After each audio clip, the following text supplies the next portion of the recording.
Study IQ IAS, अब तैयारी हुई अफोर्डेबल।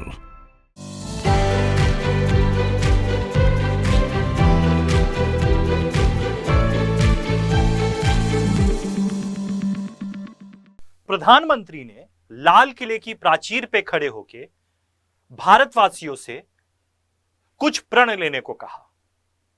वो 5 प्रण जो प्रधानमंत्री ने कहे, उन 5 प्रणों में सबसे इंपॉर्टेंट, सबसे जरूरी प्रण था कि भारत अगले 25 साल में, जब हम अपनी शताब्दी वर्ष मना रहे होंगे आजादी का, 100th इंडिपेंडेंस डे पे, तो भारत एक विकसित राष्ट्र हो, डेवलप्ड कंट्री हो। यह उनका आह्वान था पूरे देश की जनता से। यह बहुत ही एम्बिशियस टारगेट है, और क्या यह अचीवेबल है कि नहीं, इसके बारे में आज हम लोग इस वीडियो में डिस्कस करेंगे। Hello and welcome to study IQ। मेरा नाम है कुंवर प्रतीक। आप मुझे स्टडी IQ प्लेटफॉर्म पे डेली देखते हैं, डेली इकोनॉमी न्यूज में। आज मैं आपके लिए यह वीडियो लेकर आया हूं। वीडियो है India will be developed nation by 2047। 1947 में हमें आजादी मिली थी, 2047 में हम एक विकसित राष्ट्र बन पाएंगे कि नहीं, इसका जवाब इस वीडियो में हम देंगे। देखिए, सबसे पहली चीज जो आपको यहां समझनी है वो ये है कि हमारा देश आज के समय एक विकासशील राष्ट्र है, डेवलपिंग नेशन है। लेकिन अगर मैं आपसे बोलूं कि भारत में आपको डेवलप्ड नेशन भी दिख जाएगा, डेवलपिंग नेशन भी दिख जाएगा, और लीस्ट डेवलप्ड नेशन भी दिख जाएगा। अगर आप दिल्ली आए हैं या दिल्ली देखा है या कोई भी आपके बड़े शहर में गए हैं, तो वहां का जो बहुत विकसित जगह होती है वो डेवलप्ड नेशन के बराबर है। उससे दूर हटेंगे तो डेवलपिंग हिस्से में पहुंच जाएंगे उस शहर के, और उससे दूर हटेंगे, झुग्गी झोपड़ी में जाएंगे तो लीस्ट डेवलप्ड पार्ट में पहुंच जाएंगे। तो इंडिया में तीनों रियलिटीज एग्जिस्ट करती हैं। लेकिन हमारा टारगेट क्या है प्रधानमंत्री का, कि हमें एक विकसित राष्ट्र बनना है, एक डेवलप्ड नेशन बनना है। तो ये टारगेट बहुत अच्छा है। हम लोग बोलेंगे बिल्कुल बन जाएंगे, बहुत लोग होंगे।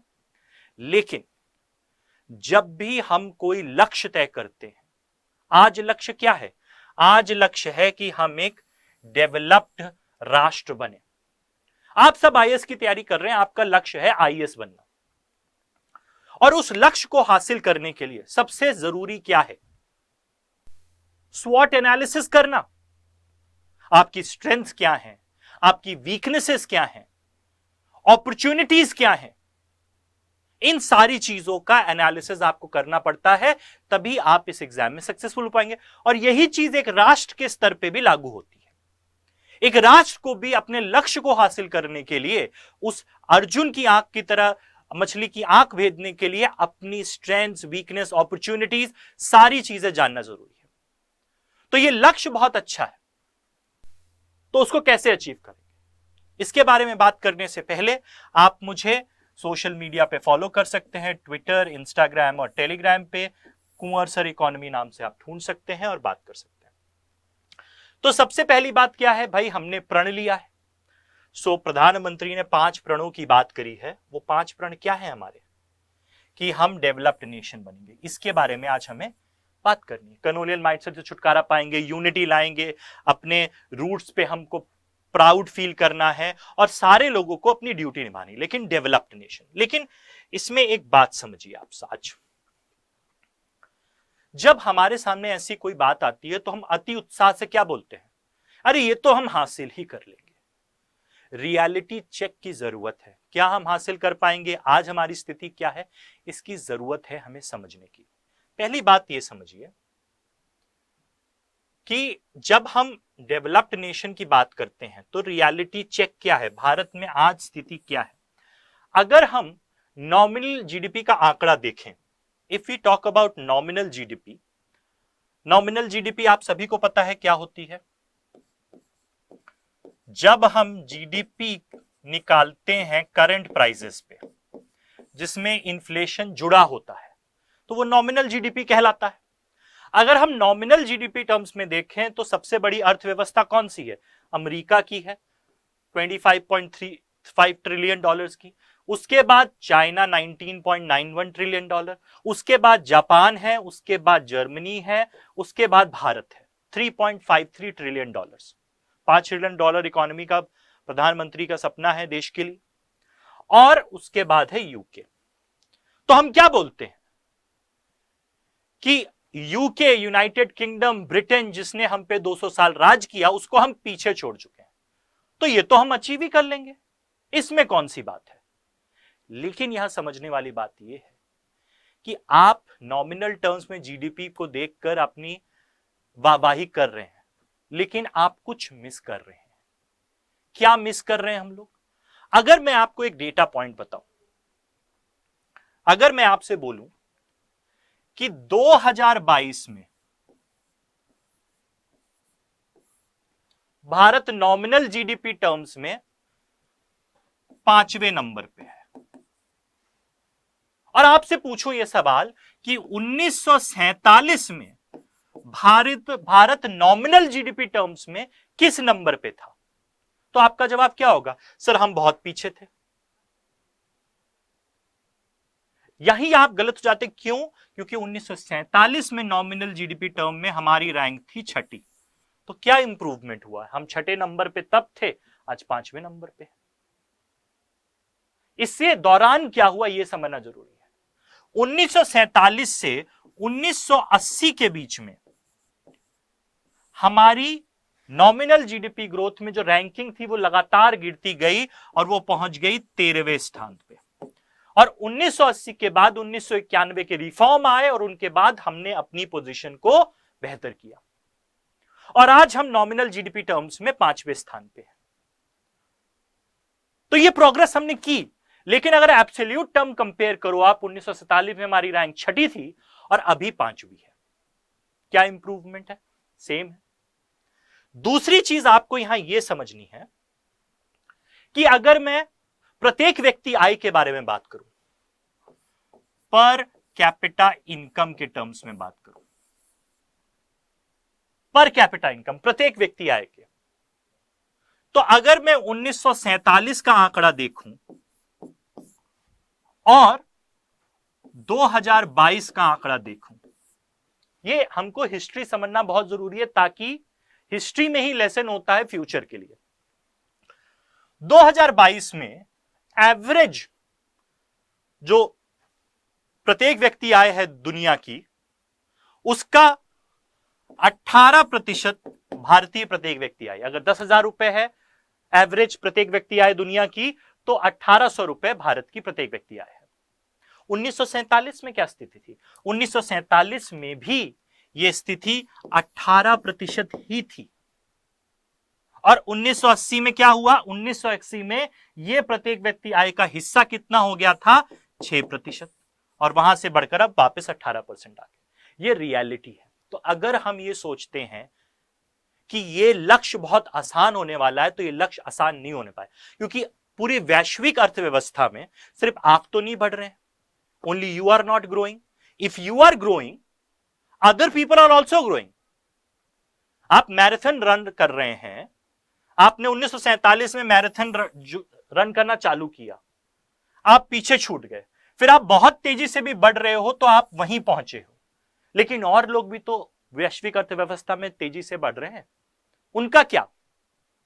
तो आपको अपनी अर्थव्यवस्था में, आपको अपने समाज में, सामाजिक कल्याण के लिए, दोनों के लिए काम करना पड़ेगा अगर आप एक विकसित राष्ट्र बनना चाहते हैं। ठीक है? तो अगर जीडीपी के तरीके से देखें तो भारतीय जीडीपी 3.17 ट्रिलियन डॉलर है। ओईसीडी कंट्रीज क्या होते हैं? Organisation of economic cooperation and development. ये विकसित राज्यों का एक संस्था है, इसके 38 मेंबर हैं। तो अगर हम ओईसीडी कंट्रीज का नॉमिनल टर्म्स में जीडीपी देखें तो वो 57.92 ट्रिलियन है। अगर सिर्फ यूएस का देखें तो 23 ट्रिलियन डॉलर्स की इकोनॉमी है उनकी। अब अगर मैं ओईसीडी कंट्रीज पे आता हूं तो ये जितने रंग बिरंगे देश दिख रहे हैं आपको, चाहे वो कनाडा हो, यूएस हो, मेक्सिको हो, यहां पेरू है, ये पूरा जो है एकदम, उसके बाद पूरा Europe, Japan, south Korea, Australia, New Zealand, ये सारे क्या है? ये ओईसीडी कंट्री, विकसित राष्ट्र हैं। इन्हीं से कंपैरिजन, हमें विकसित बनना है तो कंपैरिजन किससे होगा? इनसे होगा। ठीक है, तो ये सारे हैं विकसित राष्ट्र, 38 मेंबर्स, तो इनसे कंपैरिजन हमें करना है। अब आगे बढ़ने से पहले मैं आपको बता दूं कि हमारे स्टडी आईक्यू में फाउंडेशन बैच 4 अभी भी एनरोलमेंट के लिए खुला हुआ है। आप फाउंडेशन बैच 4 में एनरोल कर सकते हैं। फाउंडेशन बैच में हम बिल्कुल जीरो लेवल से, जीरो स्तर से, शून्य स्तर से आपको पढ़ाएंगे। पूरा यूपीएससी का सिलेबस, इसमें कोई प्री मेंस का सेग्रीगेशन नहीं होगा। इसमें आपको पूरा सिलेबस पढ़ाया जाएगा एक्सपर्ट फैकल्टीज के द्वारा, और ये सारा सिलेबस आपको लाइव पढ़ाया जाएगा, जैसे लाइव बताया जाएगा। क्रिस्प नोट्स दिए जाएंगे, आपको डेली आंसर राइटिंग प्रैक्टिस कराई जाएगी। मेंस में डेली आंसर राइटिंग प्रैक्टिस का बहुत बड़ा योगदान होता है। वीकली रिवीजन टेस्ट होगा, ज्ञानवाणी सेशन दिया जाएगा। उसके अलावा आपको एक मेंटर दिया जाएगा, जिससे आप अपने एकेडमिक, पर्सनल जो भी चीजें हैं आप पूछ कर, बात कर सककर अपने आप को टेंशन से मुक्त कर सकते हैं। एमसीक्यू बेस्ड लर्निंग होगी, प्रीलिम्स में आपका साथ देगा। Daily current affairs, prelim test series और सक्सेस इन प्रीलिम्स भी कराया जाएगा। अब ये कोर्स इस समय है 20,499 का। अगर आप कोड यूज करते हैं केपी लाइव, आपको कोड यूज करना है केपी लाइव, कुंवर प्रतीक केपी लाइव, ये कोड इस्तेमाल करने से आपको ये कोर्स 18,500 का मिल जाएगा। तो इसका आप इस्तेमाल कर सकते हैं। अब आ जाते हैं वापस अपने टॉपिक पे। ये है gross national income per capita terms में 2021 का डेटा है। तो आपको अंतर समझना है। अंतर क्या है? भारत की प्रत्येक व्यक्ति आय डॉलर टर्म्स में 2170 है। ओईसीडी कंट्रीज जो विकसित राष्ट्र हैं, उनकी एवरेज प्रत्येक व्यक्ति आय क्या है? 42,095 डॉलर। अमेरिका की क्या है? 70,430। अभी आपको मैंने यूके का एग्जाम्पल दिया। हम बहुत खुश हैं कि हम 5वीं सबसे बड़ी अर्थव्यवस्था बन गए हैं पूरी दुनिया में, यूनाइटेड किंगडम को पीछे छोड़ के। बहुत अच्छी बात है। लेकिन अगर हम प्रत्येक व्यक्ति आय को कंपेयर करें, तो अगर हमारी प्रत्येक व्यक्ति आय 2000 है, तो यूनाइटेड किंगडम की कितनी है वो बताएगा कि हम कितना, हमको डिस्टेंस कवर करना है। मैराथन दौड़ रहे हैं हम, कितना डिस्टेंस कवर करना है। यह है भारत की। तो यूनाइटेड किंगडम की कितनी है? 40,000 डॉलर है उनकी। हमसे 20 गुना ज्यादा अमीर वहां के लोग हैं, प्रत्येक व्यक्ति हैं। तो ये डिस्टेंस का हमें ध्यान रखना है, ये डिस्टेंस हमें कवर करना है। तो अगर हम 1947 में हमने अपनी जर्नी चालू करी और हम 2047 की अगर बात करते हैं, तो अगर हमें विकसित राष्ट्र बनना है तो हमारी प्रत्येक व्यक्ति आय 1,21,010 डॉलर होनी चाहिए। तो इसके लिए क्या जरूरत है? इसके लिए जरूरत है कि अगले 25 साल हम 12% से, हमारी जो प्रत्येक व्यक्ति आय है वो 12% से लगातार बढ़नी चाहिए, तभी हम उस स्थिति तक पहुंच पाएंगे, विकसित राष्ट्र बन पाएंगे। 12% प्रति ईयर, 2047। नेक्स्ट, अगर मैं आगे बढ़ूं, अगर हम बेरोजगारी दर देखें आज के समय, तो भारत में अभी एक पीएलएफएस सर्वे हुआ था, पीरियोडिक लेबर फोर्स सर्वे, उसने बताया कि भारत में 40 साल की सबसे ज्यादा बेरोजगारी। कोविड के दौरान ये बेरोजगारी और बढ़ी और अब थोड़ी घट रही है।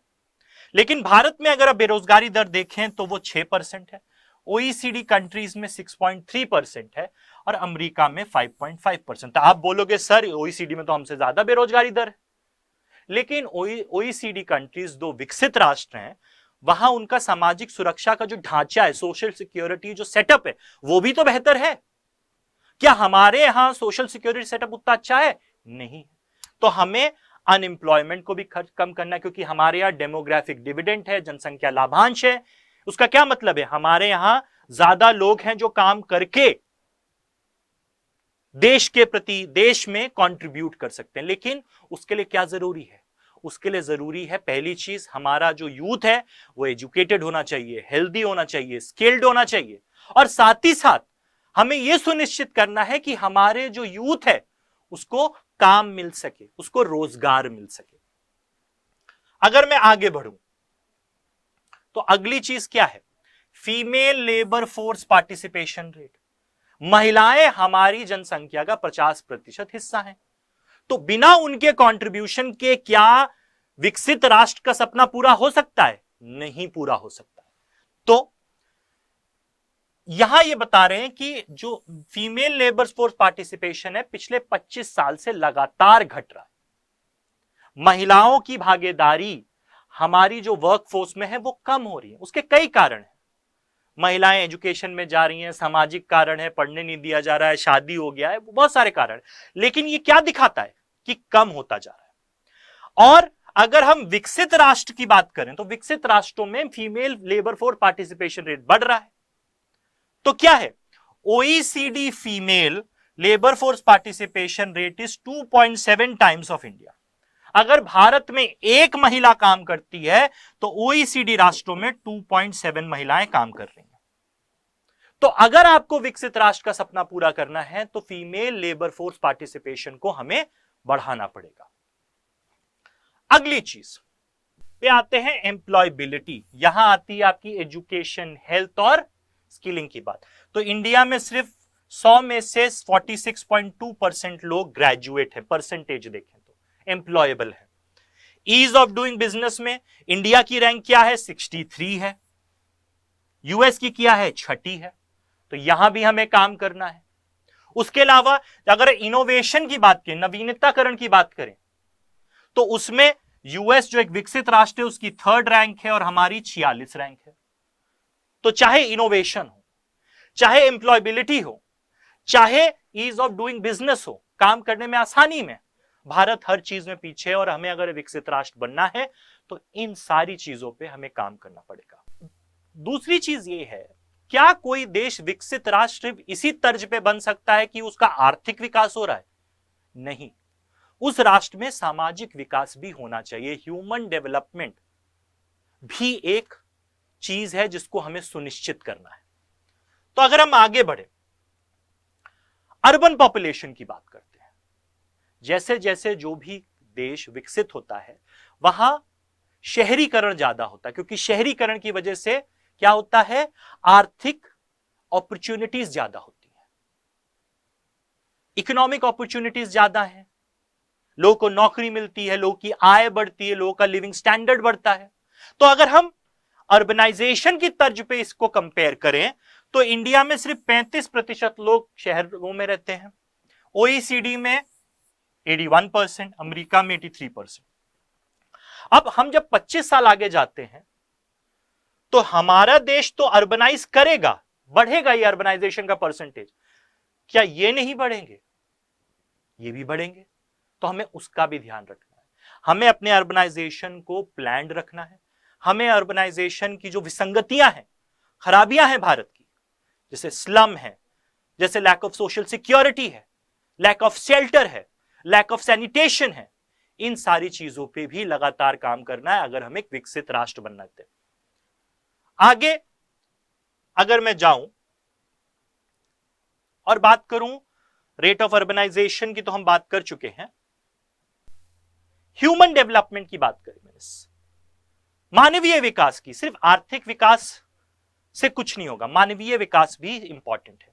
तो 2019 की रैंकिंग का अगर हम आंकड़ा देखें तो 189 कंट्रीज के अंदर हमारी रैंक है 131st।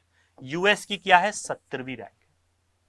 इसमें जो स्कैंडिनेवियन कंट्रीज हैं यूरोप के, वो बेहतर करते हैं। तो सिर्फ आर्थिक विकास नहीं, सामाजिक विकास, मानवीय विकास हमें लाना है, इंक्लूसिव ग्रोथ की बात करनी है, सस्टेनेबल डेवलपमेंट भी हमें ध्यान देना है। और यह बहुत बड़ा अंतर है विकसित और हमारे बीच में, इसको हमें कवर करना है। आगे जब हम लाइफ एक्सपेक्टेंसी की बात है, कितने लोग कितना जीवन जी रहे हैं, जैसे जैसे हम विकसित बनेंगे तो हमारी हेल्थ कैपेबिलिटीज बढ़ेगी, ज्यादा लोग ज्यादा जीवन जी पाएंगे। जब ज्यादा जीवन जी पाएंगे ज्यादा प्रोडक्टिव बन पाएंगे, ज्यादा प्रोडक्टिव बन पाएंगे, लेकिन हमारी जो ओल्ड पॉपुलेशन है वो भी ग्रो करेगी। तो अगर हमें विकसित राष्ट्र बनना है तो हमें आज का भी सोचना है और कल का भी सोचना है कि आज के लोग जो काम कर रहे हैं, कल वो जो बूढ़े होंगे तो उनका ध्यान हमें कैसे रखना है। अगर आज हम लाइफ एक्सपेक्टेंसी देखें 2020 में तो 70 साल है भारत की। ओईसीडी कंट्रीज हमसे 10 साल ज्यादा है, यूएस में 77। इस पे भी हमें काम करना है। इसके अलावा अगर लाइफ एक्सपेक्टेंसीज को और आगे लेकर जाएं, मेल और फीमेल में कंपेयर करें ओईसीडी और इसमें, तो क्या है आज के समय हमारी कितनी है? आज के समय हमारी है 2020 की, अगर हम बात कर रहे हैं 2020 की, तो 71 है फीमेल की, 69 है मेल की, और 2047 का जो प्रोजेक्टेड है वो 79 हो जाएगा और 81 हो जाएगा।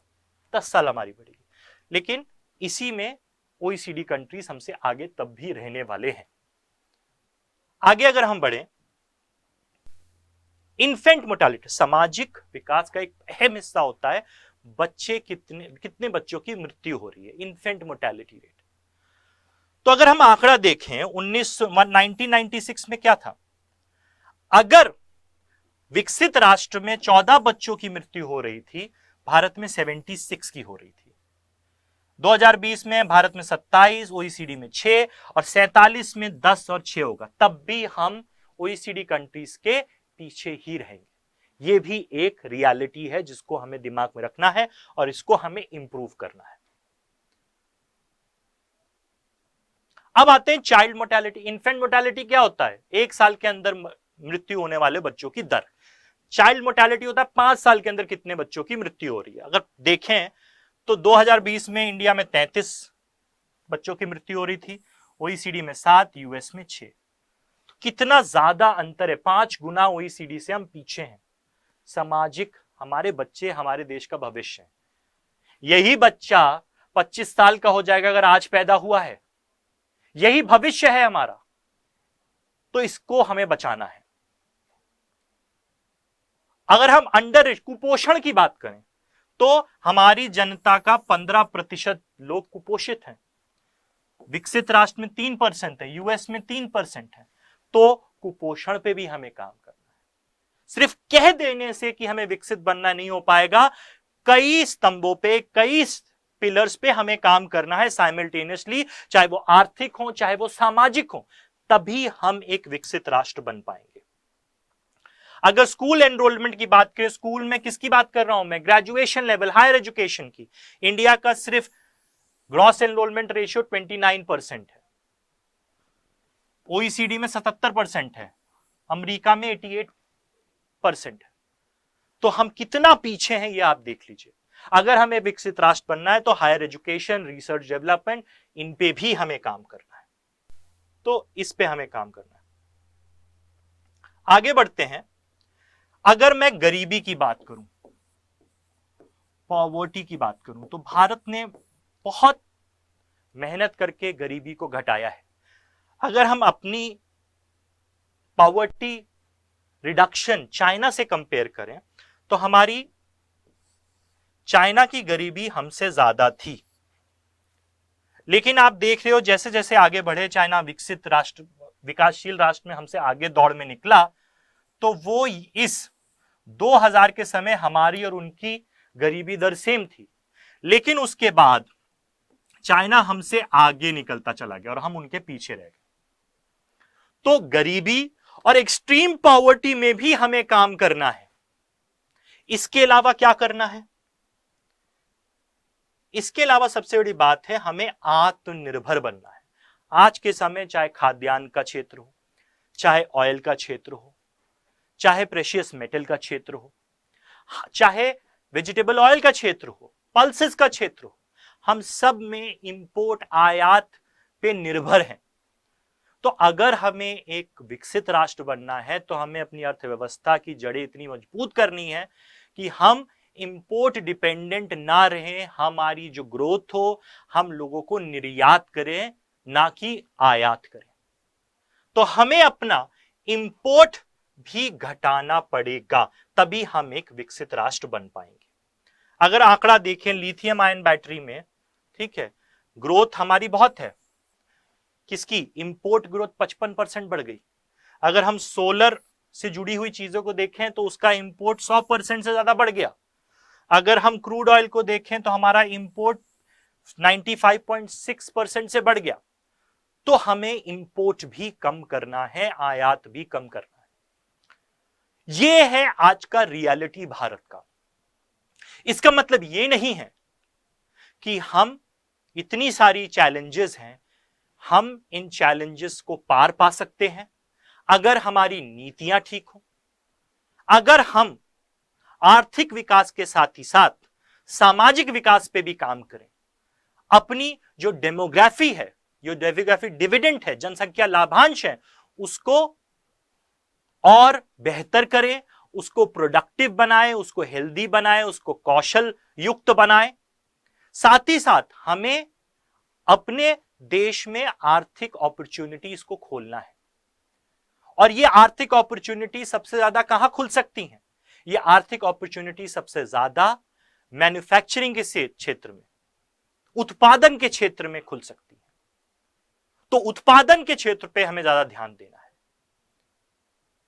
इसी वजह से अगर हम फोकस करेंगे, हमारी नीतियां सही होंगी, हमारे समाज एक यूनाइटेड समाज रहेगा, हम नारी कल्याण के लिए काम करेंगे, हम बाल विकास के लिए काम करेंगे, तो हमारा राष्ट्र 1947 में एक विकसित राष्ट्र बन सकता है। लेकिन अगर हम अपनी विसंगतियों को नहीं एक्नॉलेज करेंगे, if we do not acknowledge our weaknesses, then we are not going to reach 2047 as a developed nation, because we will be ignoring